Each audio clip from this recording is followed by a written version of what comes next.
don't do another push-up, burpee, or plank until you watch this entire video. I'll show you 3 movements that we've used to build upper bodies stronger than Marvel characters for many people, from kids to teens to adults up to their 50s, 70s, and beyond. Lee Weiland here with Pacific Rim Athletics, and welcome to training. If you don't apply these principles, you may end up injured, frustrated, or stuck. But if you do, you're gonna build all the strength and skill you've been trying to attain. And ultimately, my goal is to go way beyond fitness and get people thinking about the bigger picture and applying these principles to all of life. All of these moves and videos build on each other, so watch until the end, because I save the best for last. There's even a bonus move at the end.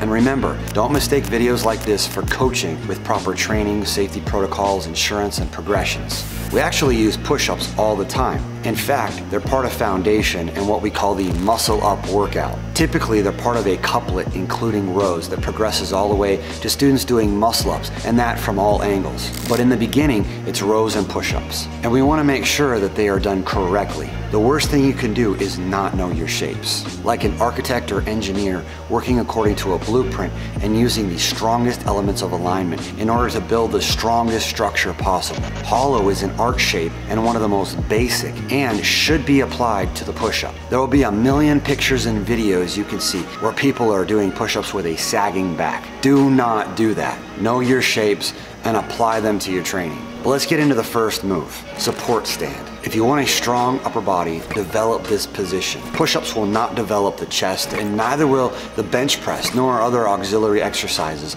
the way this will. The equivalent with weights would be laying down and holding half your body weight in each hand with dumbbells, but you're laying down. The support stand, however, engages everything, your core, even your legs, if you're holding them tight and not crossing them like a caveman. These are first done on blocks, chairs, tables, or parallel bars for stationary development. And then we move to non-stationary support on straps, rings, or anything else that moves. And then moving into multiple angles, as well as pulling the rings inward and yourself into other positions such as the L, Stalder, etc., where the development of the upper body just via these static holds is par excellence. The pectoralis minor, pectoralis major, the triceps, biceps, brachioradialis, and connective tissue. The second move is then going prone, the position for a push-up. But here, we don't want to be led astray by various and sundry fitness gurus all claiming to teach you the perfect push-up.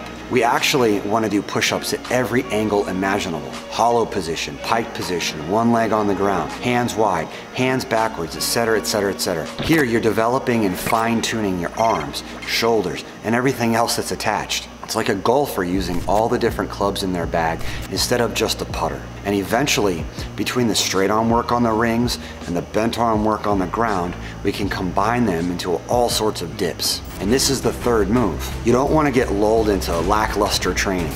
You want to continue to advance. And dips don't end there. Start building dips in all directions, same as your straight arm and your bent arm work. This starts to rewire all of the connective tissue and sculpt truly functional strength. Similar to transforming a wireframe armature into a fully detailed sculpture, and not just static, but capable of movement in any and every direction with speed and power. Eventually, you're doing footless push-ups and handstand push-ups, without the wall, of course. Again, we don't want to be caveman and cave women. We want to have control, balance, and strength. Now, one of the worst things about just doing push-ups, and I'll even throw cable crossovers and bench press in there, is that it tightens up everything and creates internal rotation of the shoulders. We see this all the time. And then upper back pain and migraines. People will come in for a complimentary coaching session or do their first call with us, and yes, they've worked out for years and sometimes might look very fit, but their flexibility is unfortunately far less than desirable. As an example, their bridge is only 1 to 2 inches off the ground. So yes, we do push-ups all the time, especially for beginners and even at high volume. But here's the bonus. We also make sure to do the reverse and start immediately working towards the hollow back to open the shoulders.